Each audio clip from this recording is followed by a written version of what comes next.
All right, hi everyone. This is Walt Bayliss with the Business and People podcast. I have with me a special guest on the show, a personal hero for myself and my family. My two little girls have just run screaming out of the room as they spoke to this person. This is Lydia Lassila. She is a 5-time Olympian, back-to-back Olympics 2002 all the way through to 2018, winner of the gold, announced as Athlete of the Year, inducted into the Australian Hall of Fame. She is mother to 2 beautiful boys. She burst onto our screens in a TV reality show of Survivor, watched by millions of people, and she is the subject and the star of the documentary film The Will to Fly. She's now the founder and CEO of Body Ice, the advanced recovery system for athletes, and she is a genuine superstar. Lydia, thank you so much for joining us on the show. Oh, thank you. What an intro. Made me feel very special. As is well deserved. Now, when I look at that amazing career, so most of the time in a professional sports person's career, they have a maximum of 5 to 7 years worth of that really peak period. You were able to achieve that 5 Olympics back to back with that gold in 2010. That's an astounding career. Is that drive something that's always been with you? Definitely when I think back to how I was as a younger athlete, I certainly had a drive that was not probably in the normal realm. So yeah, incredibly driven and almost obsessive with sport. That started off in gymnastics really, and then it just transferred into aerial skiing when I got talent ID'd for that sport. So it was like I was a little bit kind of tunnel driven and I just had my eye on, one thing and one thing only, and that was just to be the best and to secure an Olympic gold medal, but to be the best in the sport. Now, so, I know your story a little bit, and you started in the Olympics. Now, when we look at your documentary film, which is The Will to Fly, you say in there that even as a gymnast, you were dedicated to achieving an Olympic gold. Like that was your focus even back then. And because of that, do you testament that focus to the success moving forward? Absolutely. I fell in love with probably the Olympic movement quite early on as a kid and was just obsessed with it and just wanted to make sure I got there one way or another. I don't think it would have mattered in what sport. It didn't matter. It was just the chance to compete against the best of the best and stand on top of that dais and belt out the Aussie anthem. That was what I wanted and saw very clearly as a young kid. So I think it started off with that overarching vision that was just so strong and so compelling that I could step into that moment anytime just by closing my eyes and be there, as if it had already happened. And that feeling, I guess, was what drove me through everything, through all the failures. I've had heaps of those and will continue to throughout life. But just the grind as well of being an athlete, like it's fun and it was something that I love. But gee, it's hard, and sure, especially if you're in a kind of a very risky sport where you're taking kind of calculated risks every day, and you can get seriously injured. You must have something that is so compelling and so strong that's going to just pull you through those moments. Yeah, and that's what I had. I don't know where it came from, but it was very strong in me. That's what I wanted.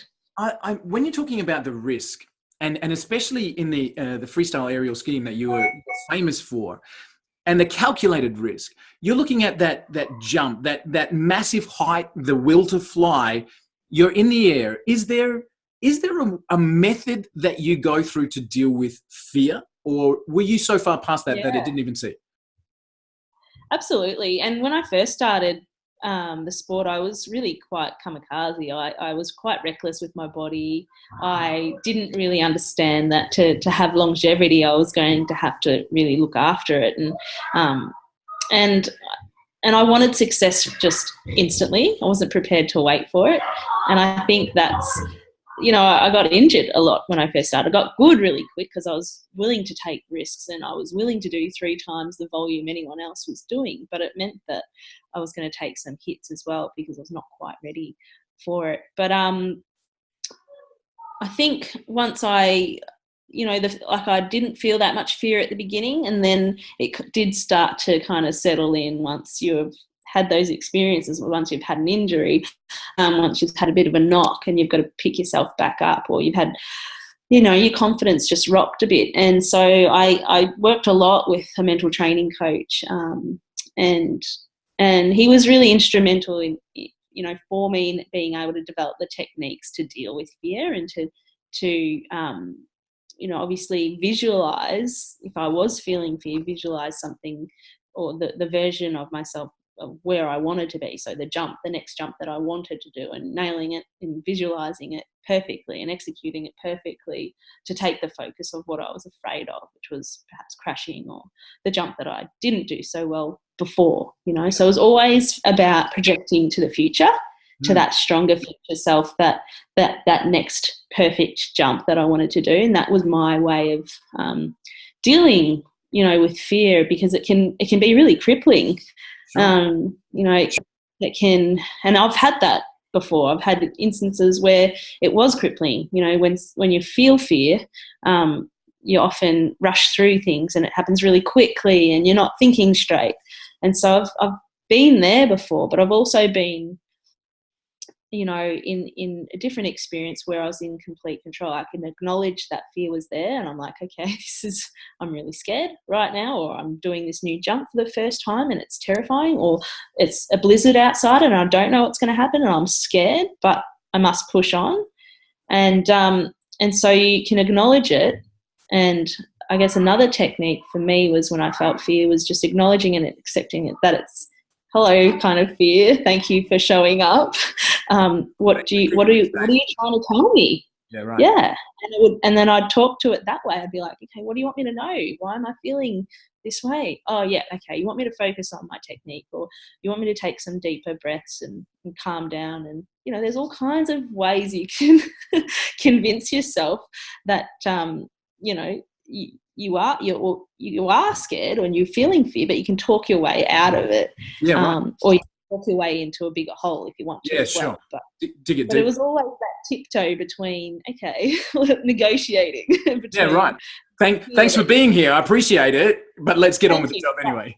Yeah, you're telling me to focus a little bit more. You're telling me to be more alert, Nice. And I'll thank you for that, and I'll keep going. So now that you've had that incredible pivot in your professional career to be founder CEO of Body Ice, and that is, advanced recovery for athletes. So we're talking about heat and ice with advanced compression, helping athletes recover from injury faster.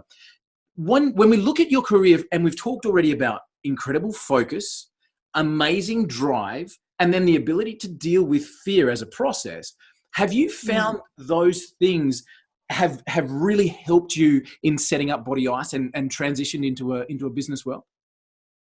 Absolutely. I mean, Body Ice was born out of, disaster, really. I had 2 ACL ruptures in a matter of 6 months, and was struggling to find an ice pack that would stay cold and wouldn't leak and slip and would fall over the place and would give me that compression at the same time. So the product didn't exist for me, and so I decided to design my own. And I was having a year out of sport. This was in 2006, after I blew my knee at the 2006 Winter Olympics in Torino, and was having a year out anyway. I needed to have multiple surgeries to fix my knee, and at the same time, just then put that focus into starting up a business. And I didn't know anything about starting a business. And however, my father always had his own business, and I guess doing the sport I was doing, I wasn't really risk adverse. I was willing to have a crack, and so I didn't see starting a business as risky like a lot of people tend to do. I saw, that there was a product that I needed, and I figured a lot of other people would need it as well. And that's just how, I got into it. Many businesses start that way. So many businesses. So can you remember starting it? Did you write it out on a napkin in a bar somewhere, or did you literally say, this is what I need, right, let me find someone who can make it for? How did that process come to be? Yeah, well, I literally was flying back from the Olympics, and I was in a terrible state. I was miserable. I was devastated. My dreams had been crushed. I'd blown my knee out for the second time in 6 months. And, you know, at that stage, you don't know if you're ever going to get a chance to come back. You know, I wanted to. I knew that I didn't want that injury to kind of, you know, end my career, but you still don't know for sure. You don't know until you've had the surgeries and you kind of know what's ahead of you. And so I couldn't sleep on the airplane back. I was just, every time I closed my eyes, a nightmare would be on repeat. Yeah. And so I just got my journal out, and I had a previous discussion when I was in the athlete village. I'd blown my knee out, and I was sitting amongst some friends and had my leg resting up on a chair, and I was icing it with a plastic bag of ice, and it was leaking and slipping all over the place. And I was frustrated. I was not in my best mood anyway. Picked it up and threw it down, and bloody hell, someone should make a decent ice pack that doesn't leak and slip all over the place. And so it was kind of like that light bulb moment, ding, went off, and everyone's like, well, you should do that. I'm like, yeah, I should do that. I should. Yeah, so Fantastic. Back to the airplane, I couldn't sleep. I just, the cogs were turning, and got my journal out and started designing, you know, a range of ice packs that were joint specific. So for shoulders, backs, knees, hips, they weren't all kind of a universal one. They were joint specific that would just stay in place and stay cold.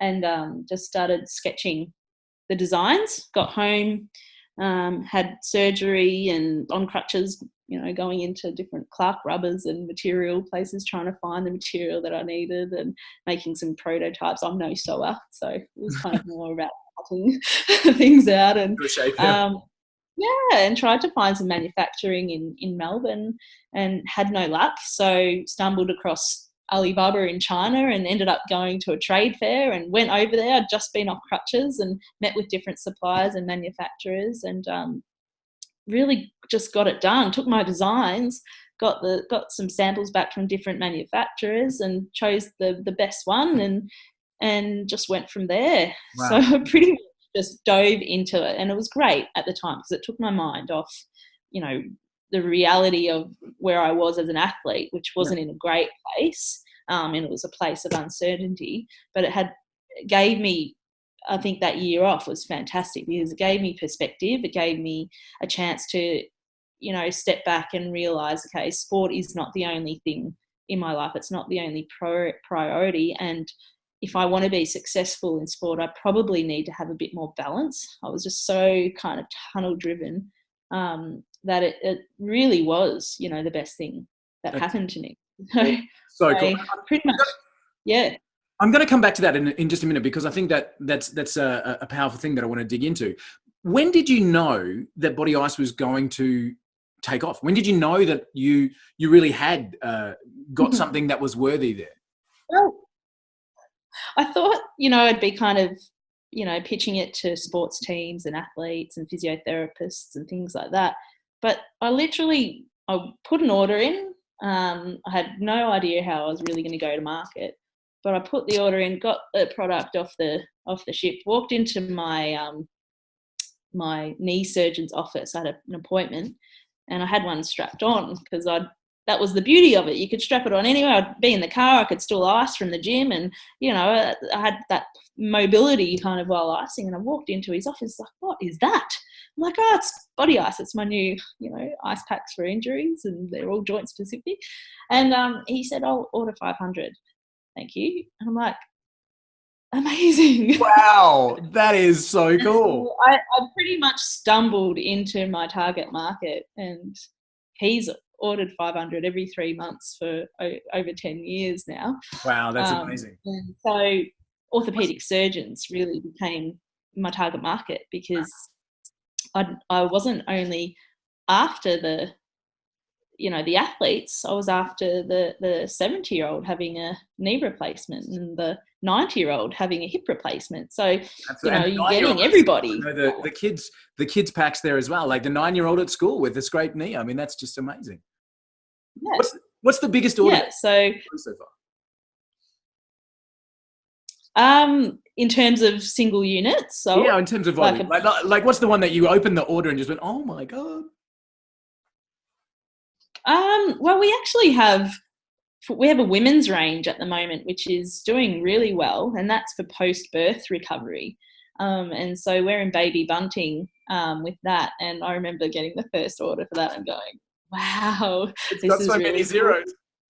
Yeah, so it's and it's just, I guess it's organically built over the years, and the hospital and orthopedic surgeon market is incredible because, you know, you've got an orthopedic surgeon that does 15 to 20 surgeries a week until he's 65. So we've never lost a client, you know, and they're our most valuable clients. So yeah, so it's really, it's cool because all the other products, you know, the women's range evolved out of after I had childbirth, and I'm like, goodness gracious, you know, women need to recover down there and here and things like that when, you know, your milk comes in and you just, you know, had given birth, and it's so full on and such an intense experience. And so that was the inspiration behind the women's range.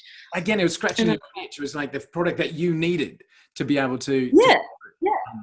I remember coming home from hospital and and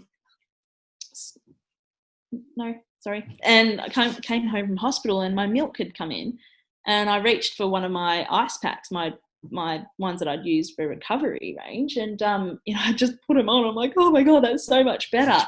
And so I figured, you know, the same thing. A lot of women are going through this, and what was prescribed was cabbage leaves, and then, you know, and the nurse had given me some ice cubes to put down my knickers in the hospital. I'm like, women deserve better than this. Like, absolutely.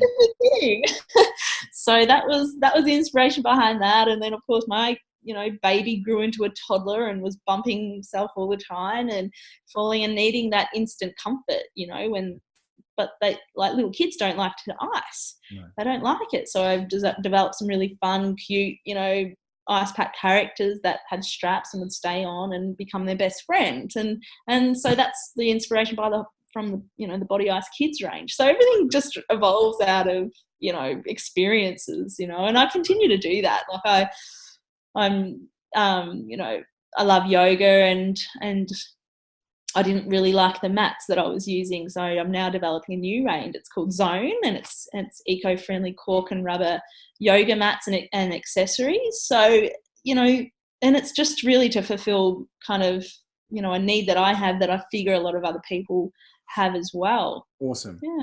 So I said I was going to come back to the professional athletes moving on to post-career. But before I do that, can I just ask, so your ability to set a target and just never quit until you get there, now that you are well established with Body Ice, you've got Zone coming through as well, are you still doing that? Are you saying, right, this year we're going to have this kind of distribution, this year we're going to hit these kind of targets? Are you still in that frame? No, I don't think I am in business. I'm not as obsessed and not as probably not as driven, to be quite honest, as that lure of an Olympic gold medal. And yeah, I'm not driven by money at all. I'm driven really to help people. It's crazy. It all comes down to wanting to help people recover, you know, overcome their adversity, overcome their injury, train better, you know, feel better. That's really, I've become to realise that's what really drives me. And so sometimes I can get a little bit off focus in business, and because I've always got ideas, oh, I should do this, and I'm a bit of a squirrel. No. And so but I don't mind that. I don't mind it. I've got a really great team that kind of reel me in and keep me on track, and just, can we just finish this product launch first? Before we launch the next 10. Yeah, but I really love, you know, what I do, and for me it's also striking a balance between lifestyle and family, and that's where I'm happiest. Awesome. Do you know what I mean? I'm happiest where I can fit in exercise, so I'm looking after my health. I'm happiest where I know that finances are in check, so not under kind of that stress, and I'm at a level where I'm happy with the level of finance. I'm happy with my relationships, do you know what I mean? And they're not suffering, so they're in balance.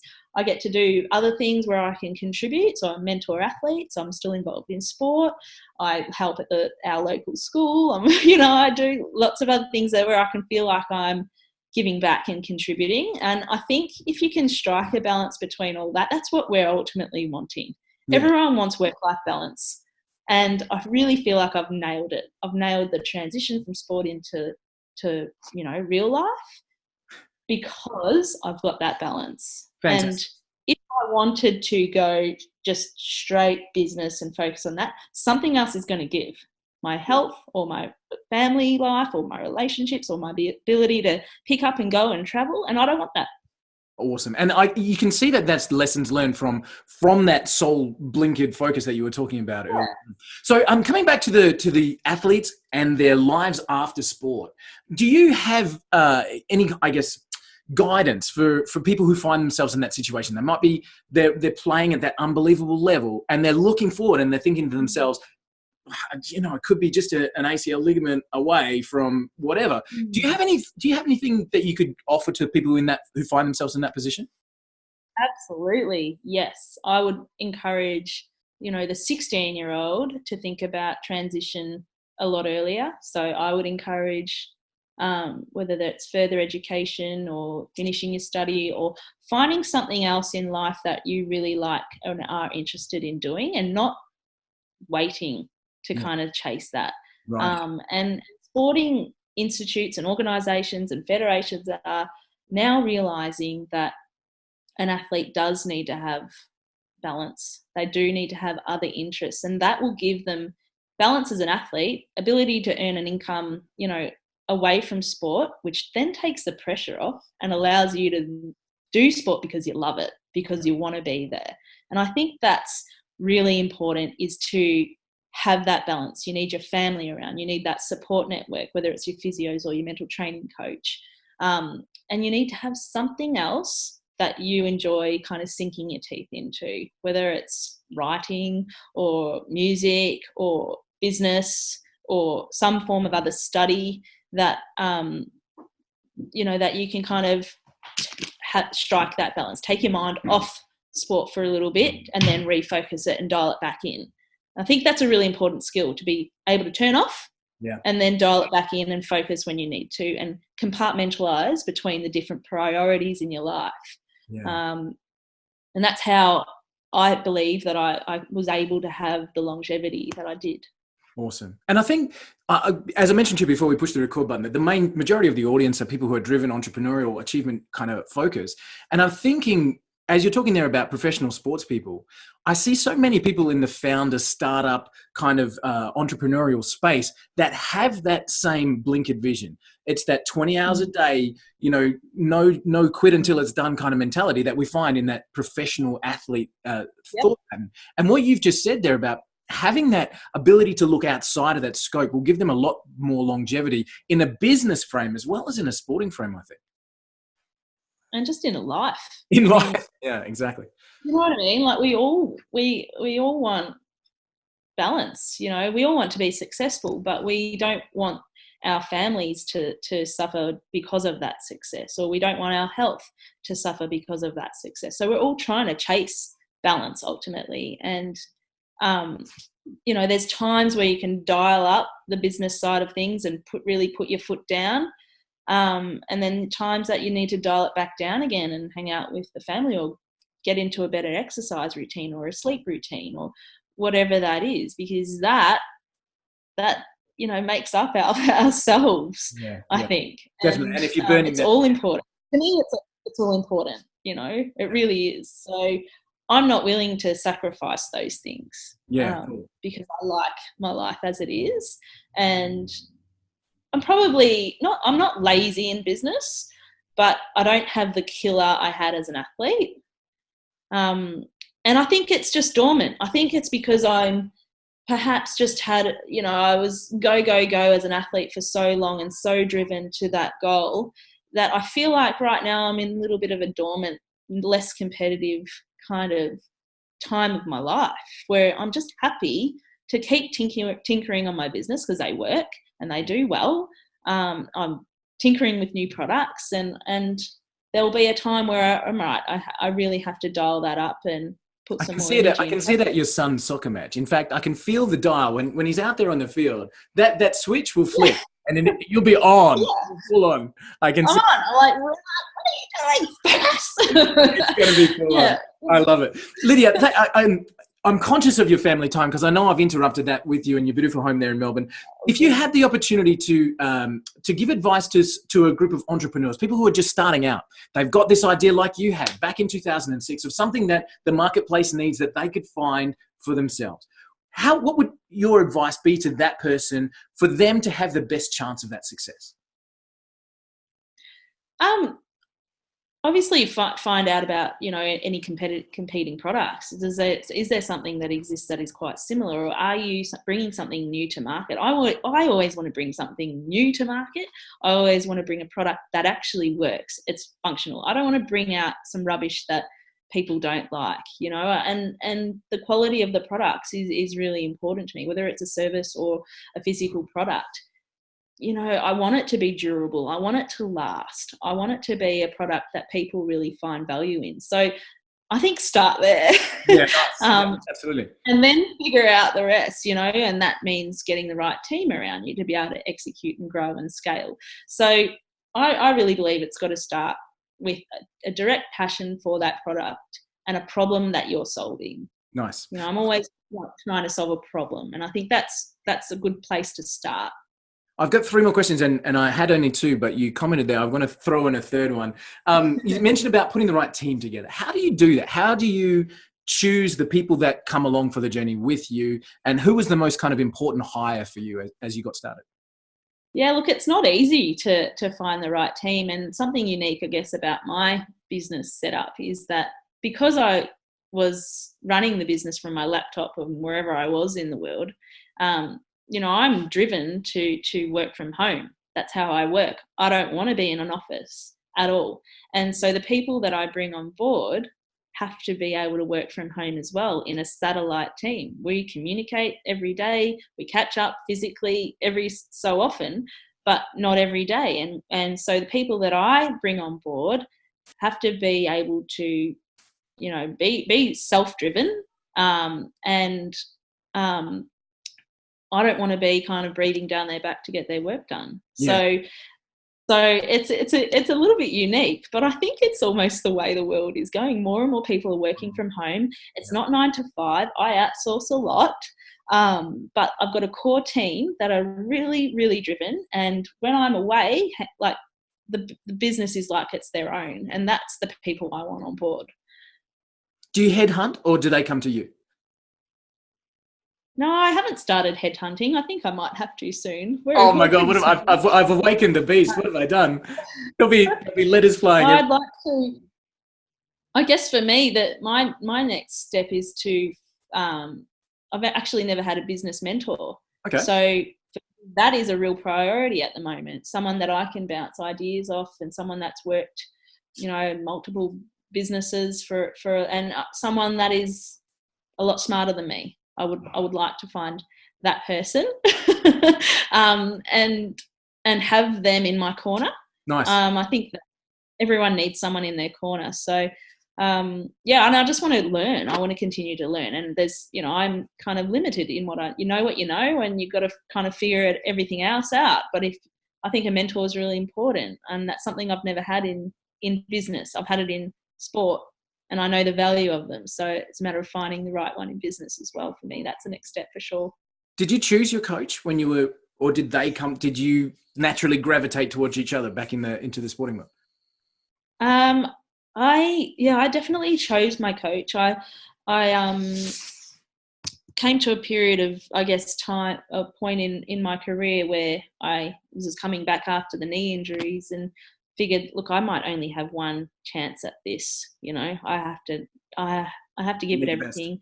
I need the best person, and I need the best chance. And that meant for me removing myself from I guess the Australian team, and finding my own coach and someone that was just in my corner and believed also in what I wanted to do, because I had met a lot of resistance when I first started jumping, and because I was ambitious. I first thing I wanted to do was I want to jump like a man.